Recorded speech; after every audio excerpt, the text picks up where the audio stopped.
Ay, good morning guys. Ito na guys. Ito na ang Ilabas ko na siya kasi nakaitak lang sa bahay. Kailangan ko munang gastusan ng libo-libong gastos to bago ko pa-boundary para magamit ng binta ko kasi nabinta eh. Kaya sige, para mabigyan ng buhay. Papagawa ilaw, lagyan ng silan, yung prino pala mamaya ba? Ano ko rin yung prino? Baterya, bumili ako ng dalawang set na baterya. Yan, baterya bago yan. Tapos kabila, ganun din, dalawa, baterya yan.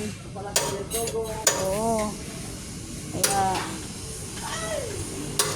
pinalakihan ko tong dito. Yan, yan, yung likod. Yung likod niya, pinalakihan ko pa.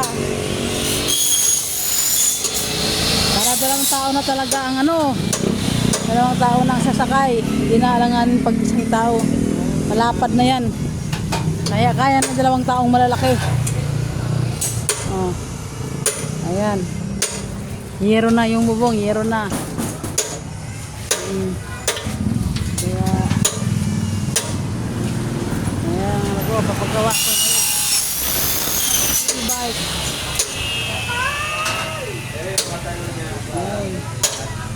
May iba akong gastos, pero sige lang. At least, lalabas naman ito pera. Ang ipapasok nito pera naman. Labas, punan ka muna. Labas punan, okay naman yan. Hanggang pa uli sa tiaryo. Ano bagong gastos. Okay na guys. Dito ako ngayon sa Domincel Shop. Nagpagawa ng e-bike. Domincel Shop. Ito ang shop nila ngayon. Ayan ang mga